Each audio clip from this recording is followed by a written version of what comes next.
make it interesting. Sometimes we really have to challenge the client. Sometimes the client will be there and going, I don't want to do this. Well, you make it a little easier. It really depends on that. Okay. Now, with this one, we can opt to do some audio feedback as well. So you can add music to it or a tone. So let's say that the more SMR they make, the more relaxed the music plays. Or the more high beta they make, you hit a really aversive tone. Again, it depends on you. It depends on how your client responds. And my invitation to you is do not get fixated on having a specific protocol with a specific set of rules, because the brain doesn't work like that. The brain is an ever-changing, ever-dynamic organ. It doesn't respond to the same thing all the time. So it's important to you that you follow certain parameters, but it's important you vary it. It's important that you keep it interesting and fresh and new without going crazy. Right? Now, you can do this, or you can use something like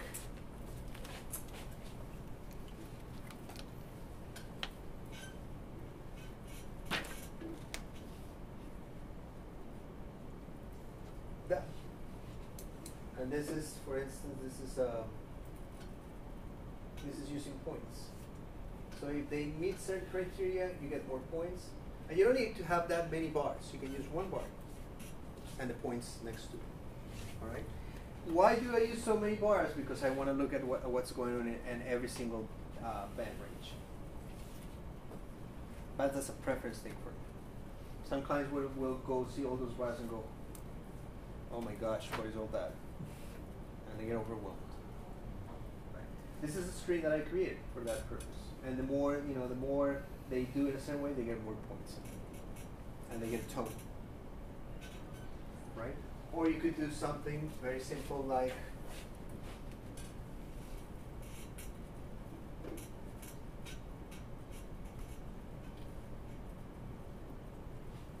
that. Again, I use all of them because I want to keep it different. You know, if I use this for 20 sessions with an adult, they're going to kill me. Sometimes I might need to, you know, granted, because that's what the training needs. But I know that if I use it with most of my clients, they're going to kill me.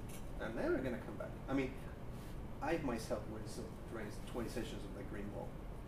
You couldn't pay me enough to sit there for 20 sessions of that. So you want to make it varied and interesting. You want to use different things, right? Without it becoming overstimulating. Right? Now, there's that, and there's also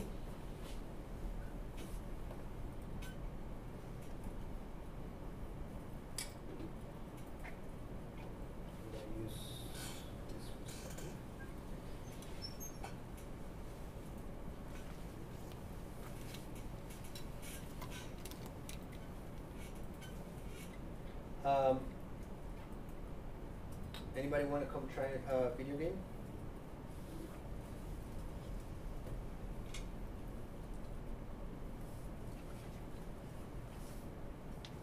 Or let me see if I can replay a session. So this is, I don't know if you're familiar with Zoocord, the games. There's some video games for Mind Media, and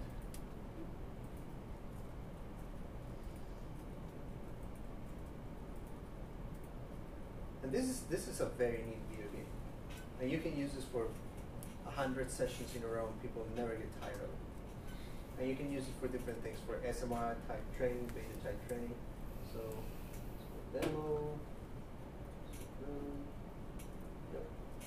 So you can use it for both biofeedback and neurofeedback. And I recommend you buy these games. You can talk to Paul about it. Because they're very, very, very, they're a lot of fun. Okay? and you can use it. So this is a race car, and the graphs are very pretty. And let's see if I can replay a session here.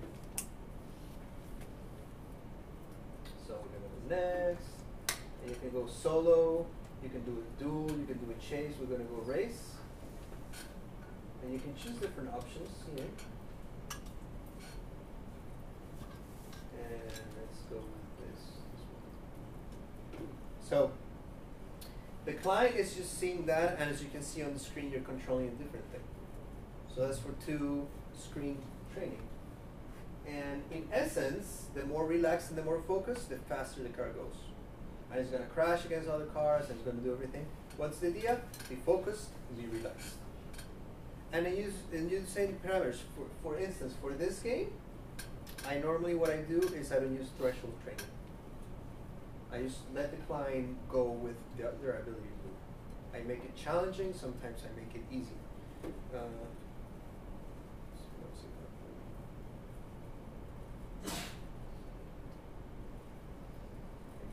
Let's wait for a second.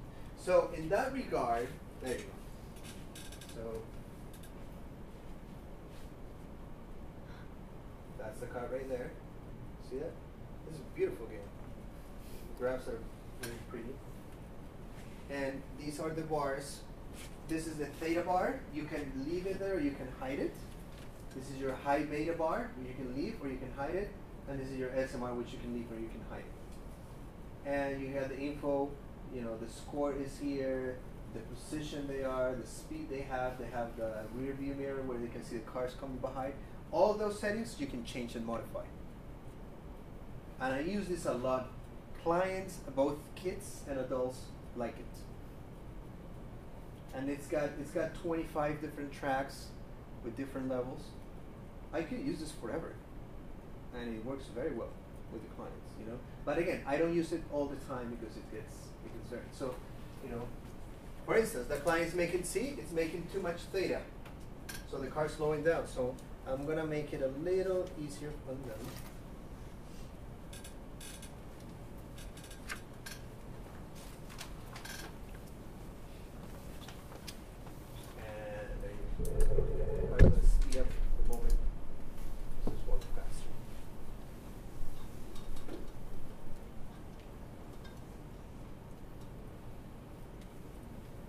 If I change settings, if I were training.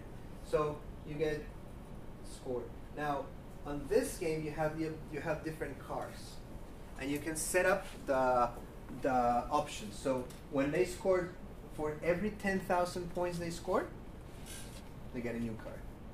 You can change it to 30,000. You can change it to 10,000. You can change it to 50,000. And same for the tracks. It unlocks the tracks as you earn points. So it's very, very important because it's very motivational in that you can change the settings and the client gets motivated and gets caught up in it. And they have this one, they have another one called Air, which is an airplane game. And this works pretty well. But you can also do movie training. So again, it depends on what you're looking for. Now, let's talk a little bit more protocols. Okay? What kind of conditions are you interested in that you want to know protocols for?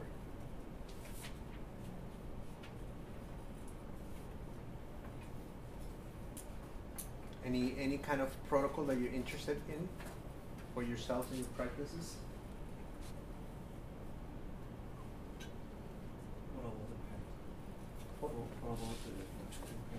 Oh, pain. Okay. For pain, you can do, so again, you can do FP1 with eyes closed, and you're going to suppress high beta. You're going to want to suppress fast alpha. Normally, you don't want to reward, and you want to reward a little bit between 11 and 14. That's a good one. FZ, it's another good one for pain. Normally, people with hyperactive anterior cingulate cortexes will have a very low pain threshold. So FZ Again, you can do some beta training there because sometimes it's deep in the source is deep in the anterior cingulate. You can do some 13 to 21 hertz training. You can suppress anywhere from 25 on, which is the high beta range. And you certainly want to suppress the delta and the theta. And do maybe 11 to 14, 13 to 21 training for FC is good. Pain, T3, T4, it's good for pain. And again, you do the assessment and you might want to see what's dysregulated there. Alpha theta is good for pain, so you do PZ, eyes closed, and you want the theta to cross over the alpha. You suppress anything that's delta because you don't want them to fall asleep, and you suppress anything that's high beta because you don't want them to get too anxious. So alpha theta is good, FP1 is good, T3 to T4 is good, and the FC is good for pain. Those are very, very, very good. And if you have some mu will be related to pain as well. So C3 to C4 is a good one as well. And you want to down train 10 to 11, sometimes 9 to 11 hertz, mainly. When you're working with mu, you don't want to train anything, up train anything. Okay. For ADD, well, it depends. You can do your CC, theta to beta. You can do C3 to C4, suppressing slow brainwave activity. You can do FP1 training too for hyperactivity. So FP1 with eyes closed, with some relaxing music, it's very good for that. It's good for sleep, it's good for relaxation. For depression, FP1 is a good one too. Yes? What about adults, ADHD, different? Not necessarily, but let's talk about some of the phenotypes. So you could have adult or child ADHD, which is low alpha. So if you have alpha below 10 hertz, you want to suppress the low band. So you want to suppress 8 to 9 hertz, and you want to uptrain 12 to 15, because we want to drag the alpha into the faster side. So that's if you have low alpha, high theta, high delta ADHD. If you have ADHD that's too much high beta, normally you don't wanna uptrain anything. What you want to do is you want to suppress. Okay, so suppressing fast alpha, suppressing high beta is going to be good.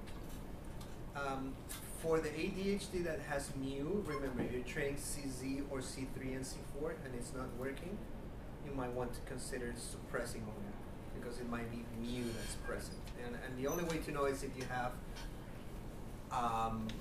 qEEG capability that can filter and pick up the ADHD. If it is ADHD related to low cognitive processing, so if it's low IQ and there's some learning disabilities, the C4 to PC is a good one, in which you suppress everything that's low and you uptrain 12 to 15. If there's no too much beta, you can uptrain 12 to 15, 13 to 21. But again, remember, you have to kind of look at the symptoms and get an idea for it. C4 PC is very good for that. Migraines, you can do CC to T3. It's a good one. Suppressing, again, whatever's slow and whatever's fast. Okay?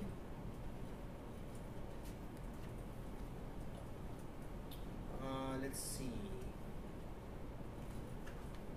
For anxiety, CC to T6 is good. So one sensor at CC, the other one at T6. And you suppress anything that's fast. Okay? So normally in those cases you're going to see fast brainwave activity starting at 10 hertz and above. So you want to suppress the fast alpha, you want to suppress the beta, and the high beta.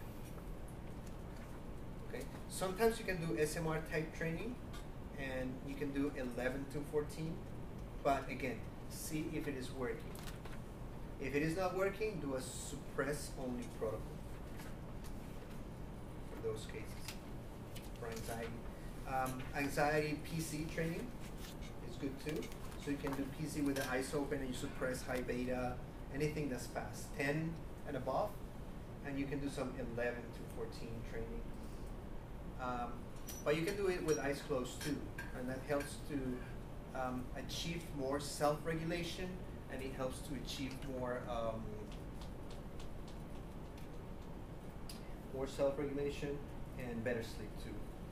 So eyes closed is a good one too.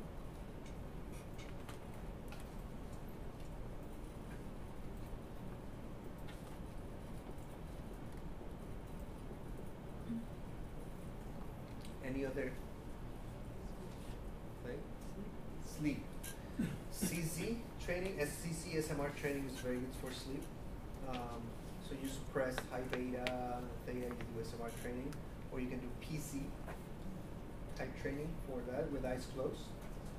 You cannot train the slow alpha, 8 to 10 hertz with eyes closed, and suppress anything that's fast.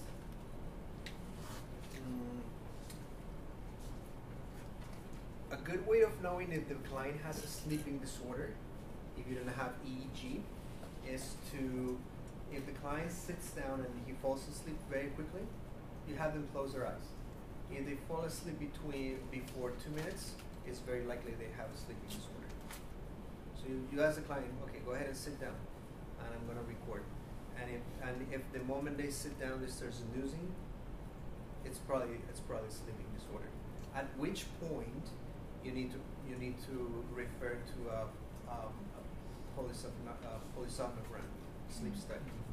It's very important because it might be sleep apnea, or it might be another narcolepsy, or another severe disorder. And as a matter of fact, a lot of ADD, ADHD cases are masked as sleeping disorders. So it's not necessarily too much theta, too much delta, not necessarily an abnormal theta to beta ratio. It's more of a sleep disorder. So you need to see if the client is sleep deprived. Okay, but CC is very good SMR type training. FP1 again, with eyes closed, suppressing everything that's fast is very good for sleep. A lot of clients like that. And you do it with relaxing music. So if the high beta goes up, the music stops. If the beta goes up, the music stops. So what you want to do is suppress everything that's fast, and you don't want too much fast alpha either. So anything that's fast, you set up the threshold so that it inhibits feedback. And whenever it is below the threshold, the music keeps playing. So that's a good one too. But remember, check for sleep disorders. That's very important. So SMR, F1, what else? For math problems, P3. Anything that's math related, numerical related, calculations, geometry, math, calculus, algebra, P3 is a good one. That's your math level. And same for reading. So CZ, P3 is good for math and for reading comprehension, deductive reasoning, things like that.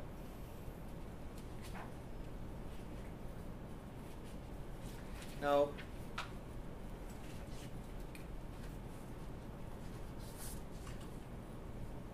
anything else that you can think of that you?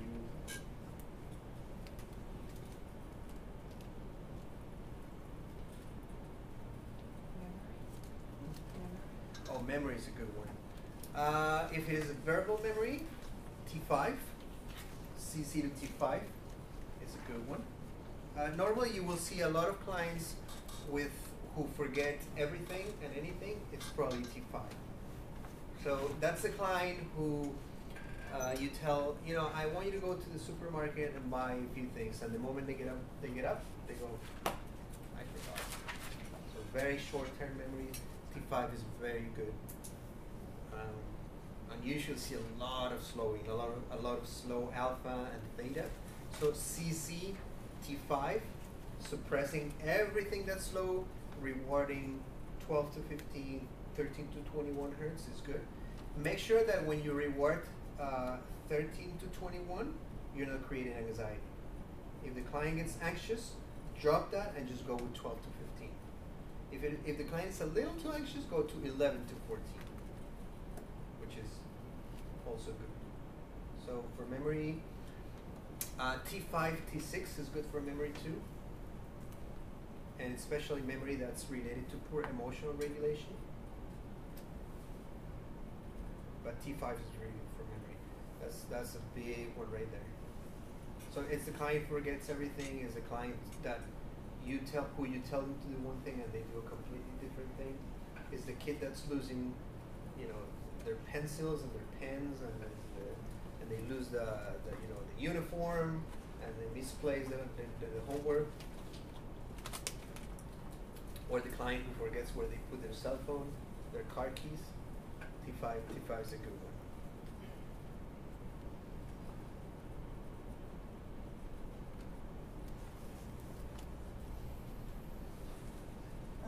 For some practical issue, for the AT, the alpha theta threshold ratio training, the literature suggests to do when the client are closing their eyes. Mm-hmm. But the problem is the client are easily to falling asleep. So, do you have any suggestion for that? Well, when you do alpha theta, you have to make sure that the client doesn't have too much slow alpha with the resting EEG. And if they're falling asleep, that could be the problem. Now, I would suggest that you train in a less comfortable chair. So, if the reclining chair is not good, you can use one of those, and they can learn how to master the technique. Or they can even train while they're standing up. You just have to make sure they don't fall over if they're drifting away. What you can do is you can set up a channel for the delta. And if they're falling asleep, you have a really high pitched tone playing, so that it wakes them up. That's a good idea too. So they're sitting down and they're going there. And normally when they start falling asleep because they hit too much alpha and they go into a delta stage. If they start making too much delta, have a high pitched tone. Go. Something that is really loud or really aversive, and that will keep them awake. Mm-hmm. That will teach them to stay awake. But again, if they're falling asleep too fast, if you have the client sit down, they close their eyes, and within the minute they're falling asleep, it's probably sleep disorder. It's probably that they're sleep deprived. So you need to take that into consideration. Look, college students there, they usually are sleep deprived. So, do you recommend to do the neurofeedback training like in the evening or like in the morning session? Because for the undergraduate students, they always stay up very often. Sleep deprived, yeah. I would say morning sessions are better. Because they're not as tired, yeah. If possible, do morning sessions. Yes. They have to get used to it. Sometimes you have to let them fall asleep. I've had clients who come to Neurofeedback for the first time or the second time, and they fall asleep during the session. And I let them fall asleep. So when they wake up, I go, oh, that was a very expensive nap you took, right? And so they never fall asleep. Now, if I have the clients who fall asleep. I do the training while they're standing. Standing position? Yeah. I've had clients train while they're standing because they sit and they fall asleep. Especially the ones with the sleep disorders. They stand up and they have to train. They don't like it, of course, but you have to do what you have to do to get them to get better.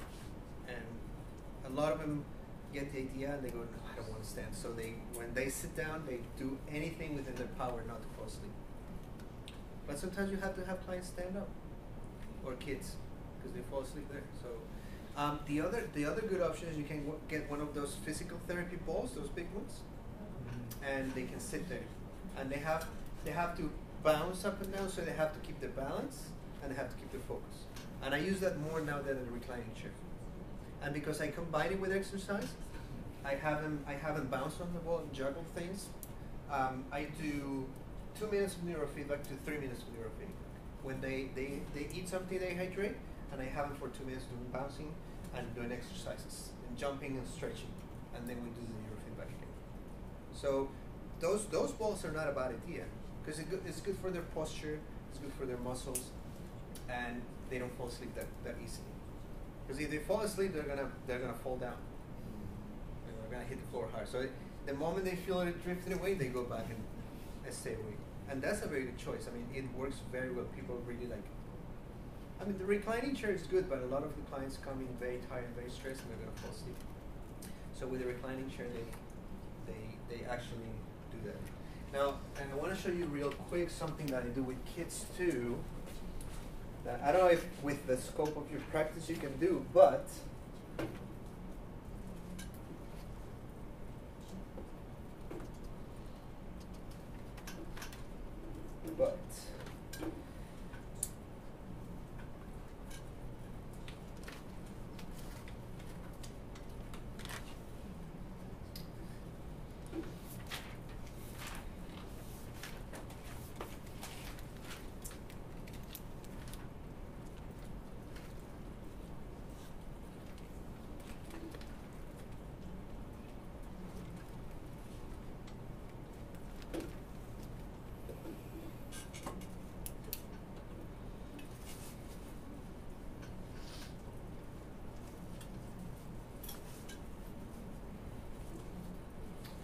so this is something that I do with kids and adults alike. Let's see. Here. For instance, that's the bouncing ball right there. Look at that.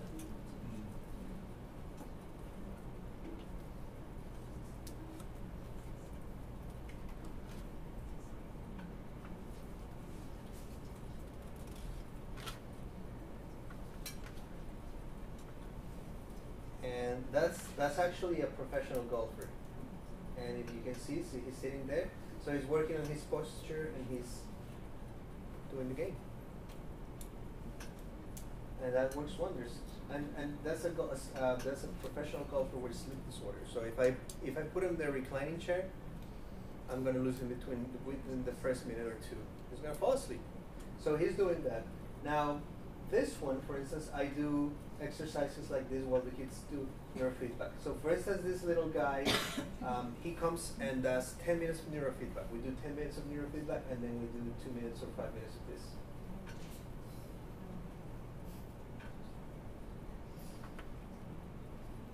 And that keeps them active, so when they sit down, they're more focused too. So what I'm doing is combining a lot of exercise with neurofeedback as well. And it works well. We can do this one too, for instance.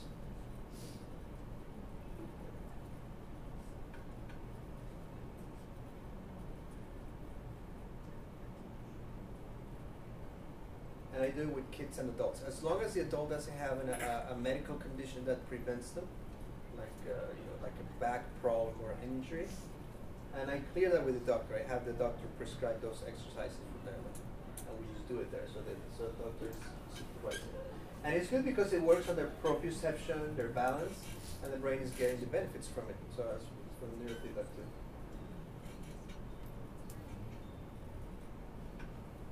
And it's very simple, yet it's very, very powerful. So that's something you can start doing too. You don't have to go all the way there, but you can have the kids stand up and run back and forth a little bit for a couple of minutes, go back and sit, and you'll see the difference. They're going to be more focused. They're going to be more focused, and you're going to get more of the session this way than it is 45 minutes sitting there going, because it's tiring for them and it's tiring for you, and that way you can get the benefits from that as well. So the ball is an excellent idea. And for those sleep deprived clients, they love it because they're sitting there and they know they have to sit there. They cannot fall asleep. So it helps them with the focus. And then they get up and they bounce with the ball. They do some push-ups or pull-ups, and then we go back to the work itself. So you know, combining the exercise is very, very, very, very useful. What else do we need to know? Anything else? Any other questions that you guys have?